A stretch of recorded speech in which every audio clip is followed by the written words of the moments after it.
Hey everyone, welcome back to Talks Sarah. I'm Sarah. And I'm Alex. Wherever you're listening from right now, morning commute, late night, doing dishes, glad you're here. Today we're getting into something I genuinely think about more than I want to admit. What's that?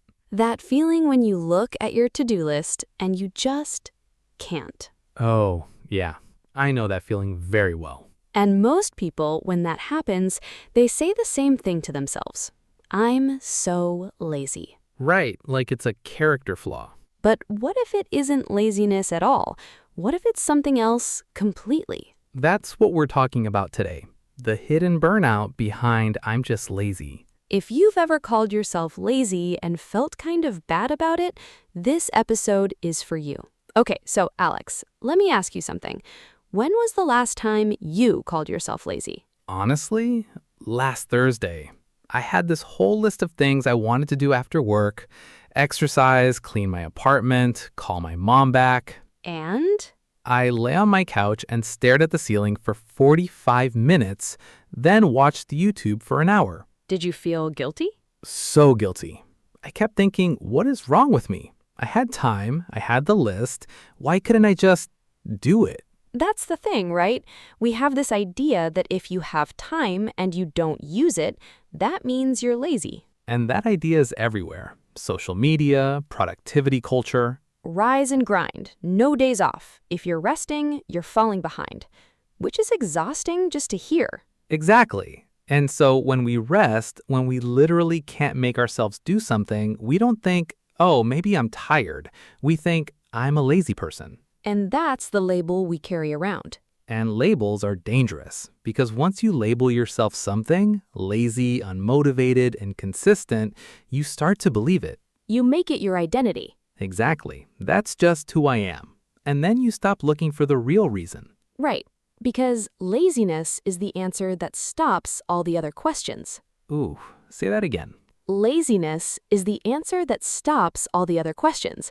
Like, if I say I'm lazy, I don't have to ask why I couldn't get off the couch. I already know the answer.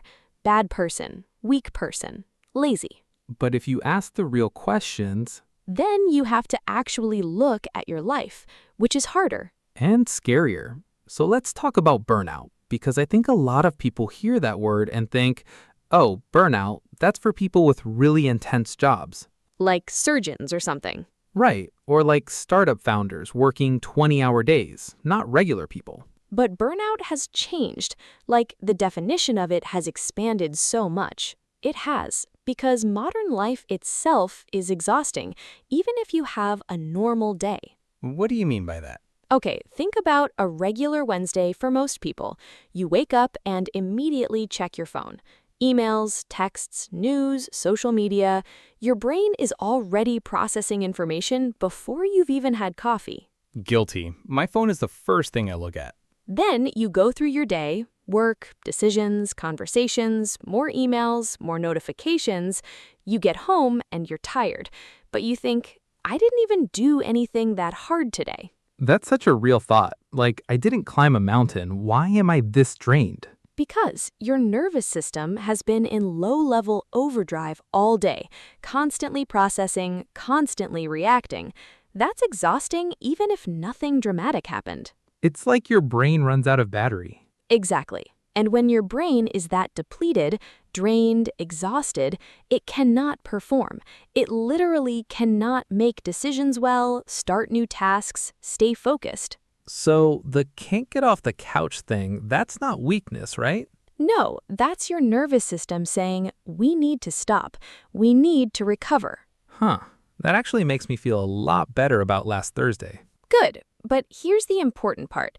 Recognizing that doesn't mean, so I'll just lie on the couch forever and that's fine. Right, it's not an excuse. It's information. You're not lazy, you're depleted. And that's actually a solvable problem, once you know what the real issue is. So you mentioned the nervous system thing. Can you break that down a little more? Because I think people hear burnout and they imagine one specific thing. Right. So I've been reading a lot about this, and there are actually different types of exhaustion that all get mislabeled as laziness. Okay, walk me through it. First one, mental exhaustion. This is the information overload we talked about. Too many decisions, too much content, too much input. Your brain just hits a wall. Decision fatigue, right? I've heard that term. Yes, there's actual research that shows the more decisions you make in a day, the worse your decision making gets. So by evening, your brain is basically running on emergency power. That explains why I ordered the same pizza every Friday night. Yes, exactly. Too tired to choose anything else. Okay, second type, emotional exhaustion. This one is sneaky because it doesn't always feel like tiredness. What does it feel like? Like numbness, emptiness. You don't feel sad exactly, but you don't feel motivated either. Things that used to excite you just don't. You feel kind of flat. Oh, I know that feeling. I went through a period like that last year. Most people do. And when you're emotionally exhausted and you can't make yourself do your hobbies or your goals, you think, I must be lazy because I don't even enjoy things anymore. But it's not laziness, it's emotional depletion. Exactly. Third type, and this one I find the most interesting, is what I call social exhaustion. And this isn't just introvert stuff. What do you mean? Modern life requires constant performance. On social media, you're performing. At work, you're performing. Even in casual texts with friends, there's a level of presentation. You're always curating how you come across. That's real. I feel like even texting sometimes feels like work. Because it is. The mental energy of managing other people's perceptions of you all day, every day, is enormous, and it wears you down, even if you never had a hard conversation. So when you come home and you don't want to do anything, don't want to talk to anyone, that's not antisocial or lazy. It's recovery. You've been on all day and you need to be off. Okay, so all three of these, mental, emotional, social, they all look the same from the outside. They all look like someone sitting on the couch doing nothing, and so everyone, including yourself, just calls it lazy. Okay, can I ask you something personal? Sure. Have you ever gone through actual burnout? Like real can't function burnout?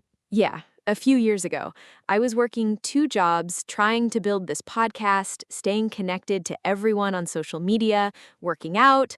I had this whole perfect life I was building, or trying to. And? And one day, I woke up and I couldn't get out of bed. Not like depressed, not sick, just nothing. No motivation, no excitement, no urgency, just blank. That sounds terrifying. It was, because I didn't understand it.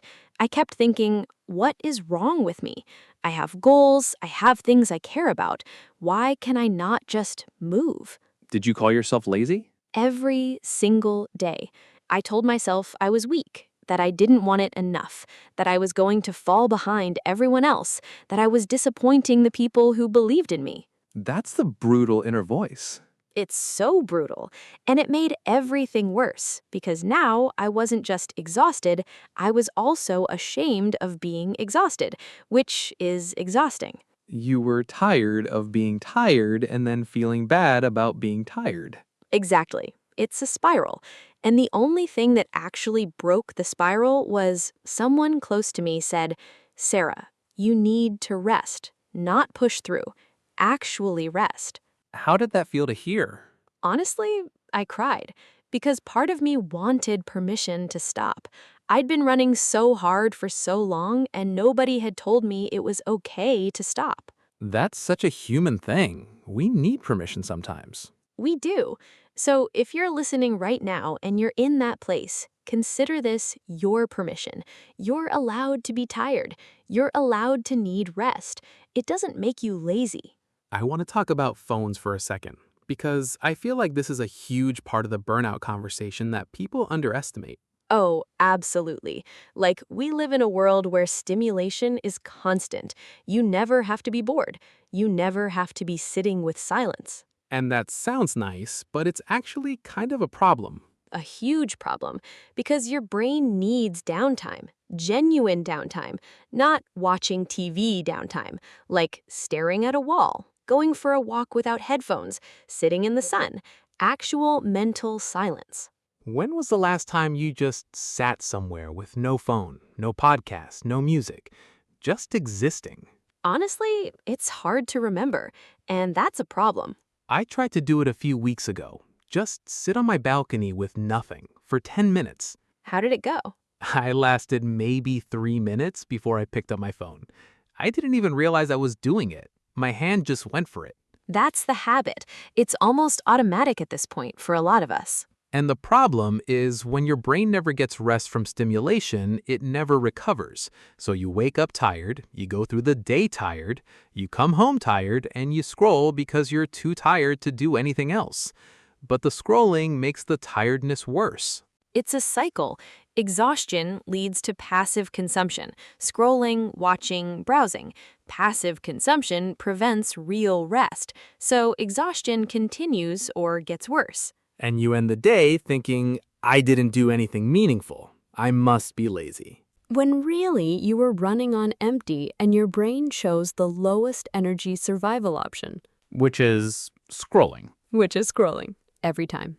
Okay, so this week we actually tried something. Well, I tried something. Sarah kind of assigned it to me. I didn't assign it, I suggested it. She assigned it. The experiment was for 5 days, no phone in the first 30 minutes of the morning, and no phone in the last 30 minutes before bed. Simple concept. Simple to say, hard to do. Day 1, I woke up and my hand went straight for my phone before I was even fully conscious. The reflex. Total reflex. I didn't even decide to reach for it. It just happened. So I put the phone across the room, which was the only thing that helped. What did you do instead? Just lay there, which felt weird and kind of boring. Then made coffee, looked out the window. It was honestly uncomfortable at first. Because your brain wasn't getting that immediate hit of information. Yeah, it felt slow, like I was missing something. By day 2, it was a little easier. Day 3, and this is wild, I noticed I was actually calmer in the morning, like less reactive, less on edge. Because you weren't starting your nervous system alarm before you'd even brushed your teeth. Exactly. By the end of the week, and I don't want to make this sound more dramatic than it was, but I felt noticeably less exhausted in the evenings. Really? Yeah, not completely rested, but like less fried. And on Thursday evening, I actually did the things on my to-do list. Work out, cleaned up, called my mom. What? You called your mom? I did. She was shocked. That's actually a beautiful outcome from a phone experiment. Look, I'm not saying turning your phone off for an hour cures burnout, but it does something. It gives your brain a little breathing room, and that matters. It matters a lot because real recovery requires silence, and we've basically eliminated silence from our lives. Can we talk about the productivity culture thing for a minute? Because I think it plays a huge role in why people feel so bad about lazy moments. Oh yes, the hustle culture guilt.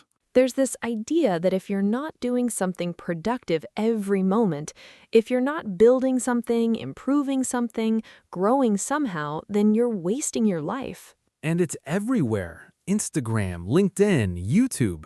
It's people showing their morning routines, their goals, their output. And all of that is curated. You're seeing the highlights. You're not seeing the days when that same person sat on the couch and watched 3 hours of Netflix and ordered takeout twice. Nobody posts that.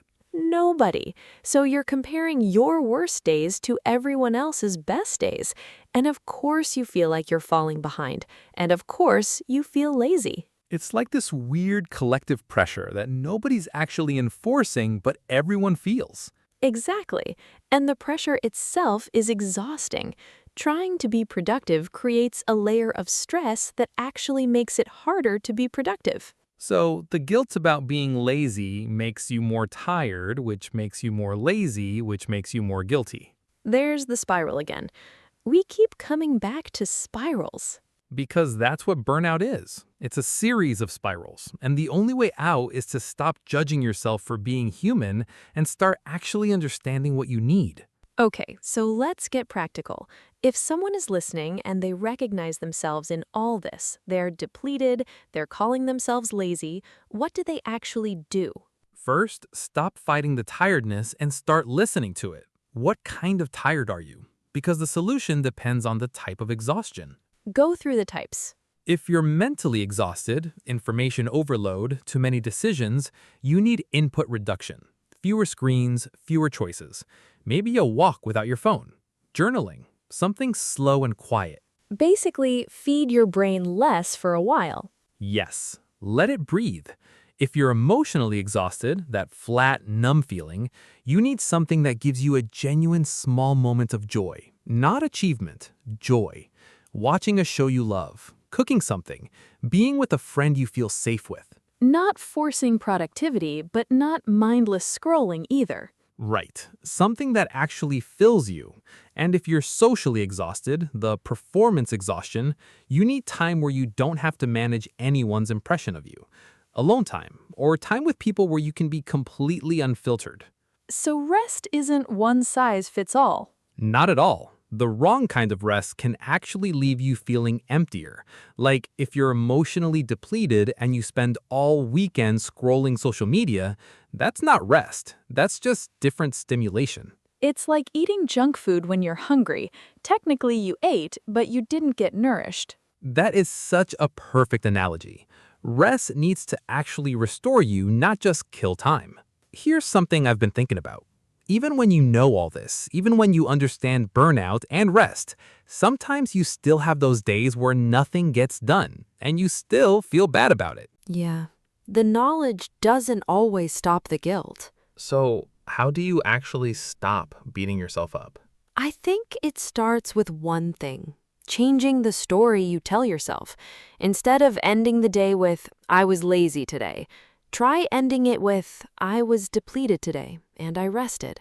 That feels dramatically different. It is dramatically different. One is a judgment about your character. The other is an observation about your state. One closes the conversation, the other opens a question. Why was I depleted? What do I need? And the answer to those questions can actually change things. That's the difference between self-criticism and self-awareness. Self-criticism says, you're bad. Self-awareness says, something is off. Let's figure it out.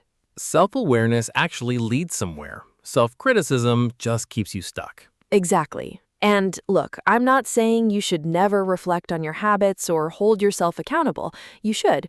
But there's a big difference between accountability and abuse. You wouldn't talk to a friend the way you talk to yourself on your lazy days. Would you? If your friend texted you and said, I couldn't get off the couch today, I didn't do anything, would you say, wow, you're so lazy and worthless? Obviously not. I'd say, sounds like you needed a rest day. What's going on? Right. So try to be that friend to yourself. Okay, we're getting close to the end. I want to ask, for someone who's listening and they genuinely can't tell the difference anymore, like they don't know if they're actually burned out or if they really have been avoiding things, how do they figure it out? I love that question because it's real. Sometimes it's both. Like you can be burned out and you can be avoiding things. They're not mutually exclusive. True. But here's a question I find really useful.